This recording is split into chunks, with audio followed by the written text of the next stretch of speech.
Hello everyone, it's Deep here. How have you been? Is everything in your area still peaceful?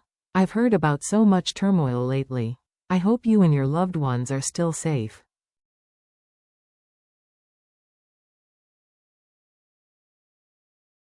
Let's all keep wishing for peace in this world. My house is finally nearing completion.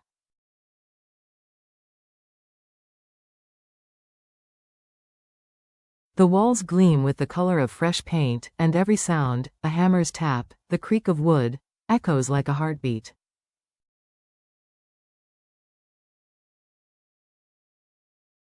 Yet, I haven't been well. The remnants of my old illness still linger, making it hard for me to film.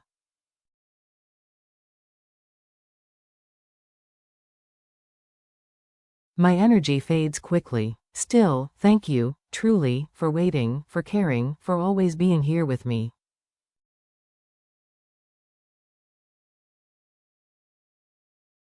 Morning of small comforts. Come on in, James said, parking the motorbike outside.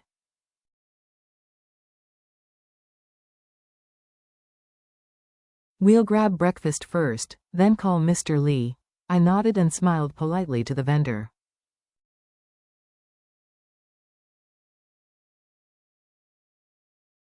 Two grilled pork sets, please. We settled into a small table by the window. The smell of sizzling meat and fresh herbs wrapped around us like a warm embrace.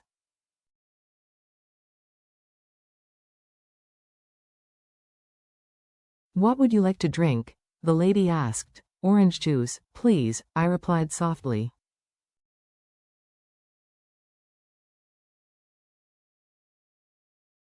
I hadn't tasted this meal in months, not since the worst of my illness.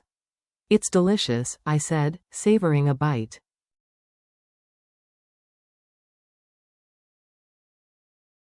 I used to have to avoid this when I was sick, James smiled. You're getting stronger.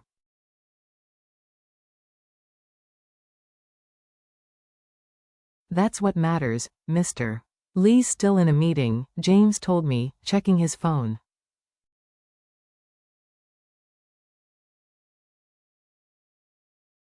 Let's eat first, we can meet him later. As I rolled the grilled meat in lettuce, he chuckled.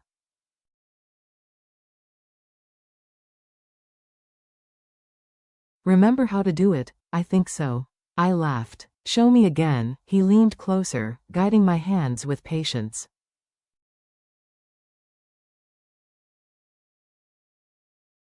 Add the herbs, roll it gently, not too tight, or it'll tear. The flavor burst with nostalgia.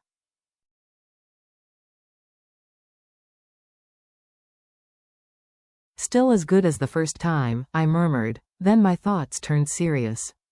James, do you think we're bothering Mr.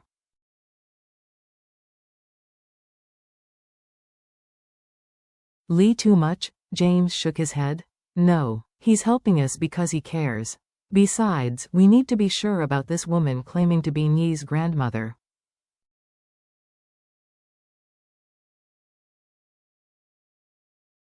It's strange how she suddenly appeared, wanting custody after all this time. I nodded.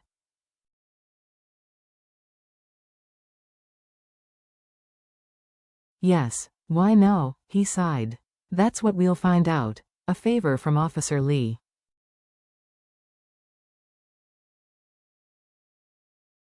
When we arrived, Officer Lee was reviewing reports. Come in, James, Deep. Long time no see.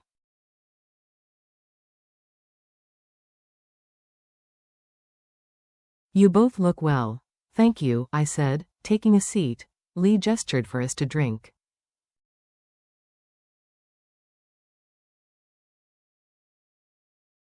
So, what brings you here? James hesitated briefly before speaking. It's about a child named Nhi. Deep has been caring for her.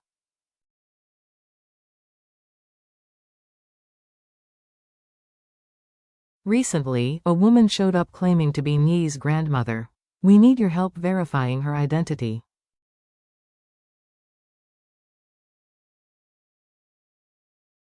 Lee leaned back thoughtfully. Verification is simple. We have records for everyone in this district.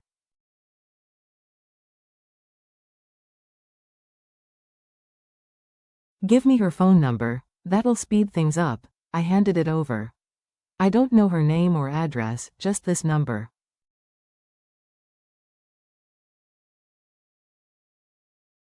That's enough, he said. Phones are tied to digital IDs now. I'll know within 2 days.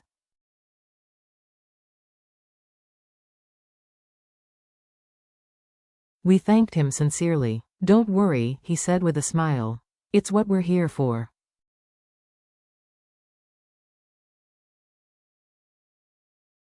As we left, he added warmly, next time, don't just visit for business. Come for a meal.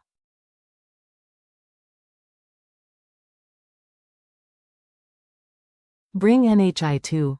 James promised we would, after the new house was finished. The familiar stranger.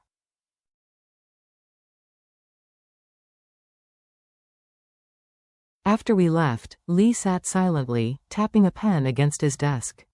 Strange, he murmured to his assistant.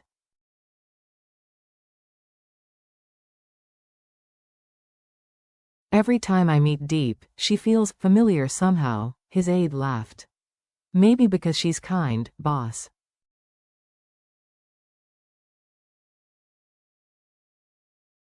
But you too? Similar? No way. Lee smiled faintly. Perhaps. Still, something about her lingers.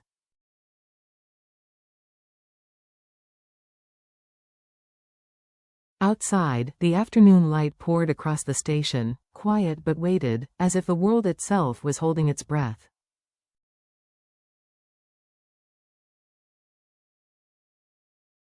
A journey toward the future. Later that day, James suggested, let's visit the farm.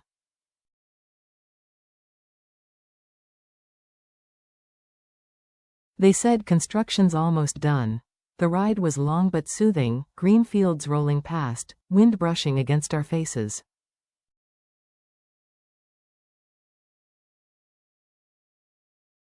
When we arrived, the new house gleamed beneath a pale sky, surrounded by the scent of fresh soil and distant rain.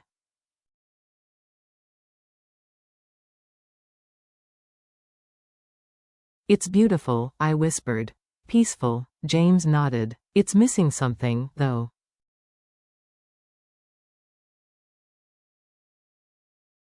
What? He looked at me meaningfully. Nye's laughter. The words settled softly in my chest.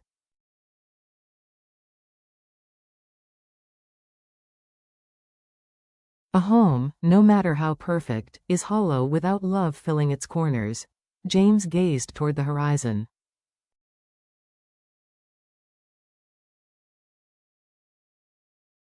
We can have wealth, comfort, everything. But without the people we love beside us, what's left?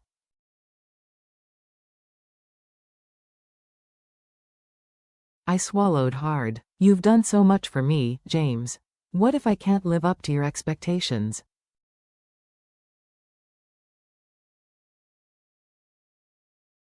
He turned to me, surprised. Deep, my help doesn't come with conditions. If I wanted something in return, it wouldn't be help, it'd be a transaction.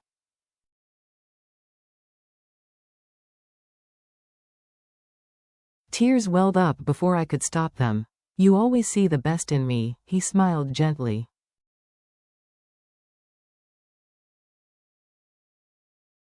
Then prove me right. Change for yourself, not for me. Dreams of a new beginning.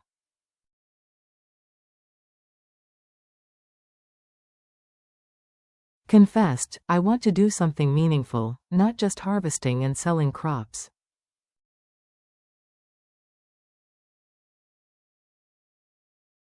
Something bigger. But I don't know where to start. James's tone grew thoughtful.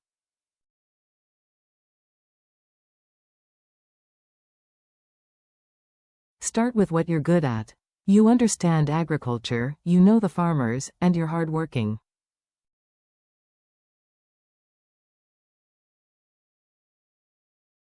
Build from that. He explained carefully how I could gather produce directly from farms, brand it, and sell it to larger clients.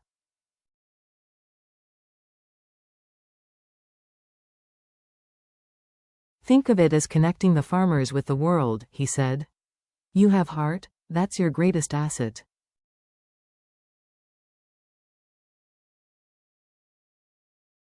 The idea lit a quiet fire within me. If you're serious, he continued, I'll invest.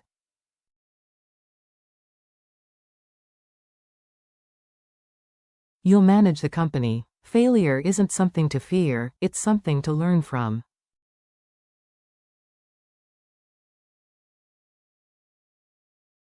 I nodded. Then I'll try. I want to become someone stronger. He smiled, his eyes proud.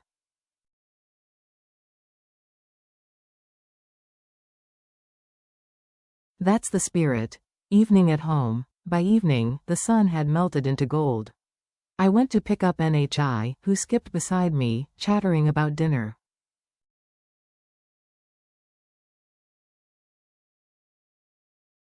At home, I prepared the meal with Mrs. Quynh, laughter and clattering dishes filling the warm kitchen.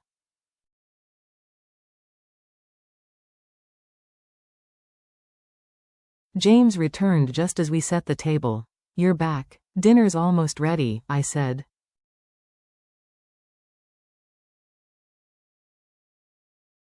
He washed his hands, smiling.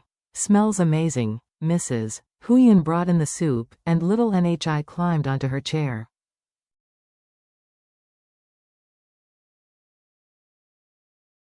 I was so hungry, Uncle James. We waited forever. James laughed, sitting beside her.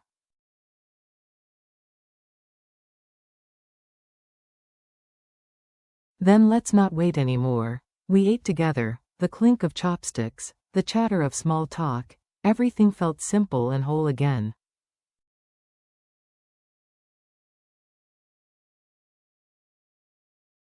Mrs. Quynh looked at me warmly. You look healthier, dear. It's good to see your color returning.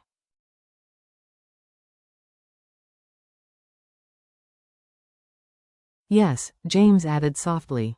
You're glowing, deep. I smiled, tired but content.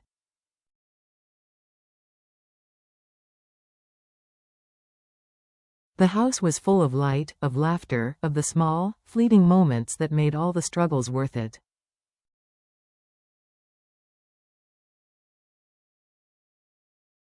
Closing thoughts. That night, as the lamps dimmed and NHI fell asleep between us, I thought about everything: illness, recovery, the fear of losing, the courage to begin again.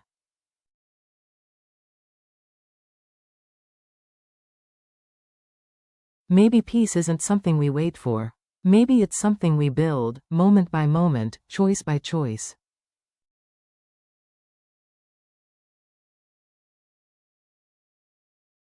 Outside, crickets sang under the silver moonlight.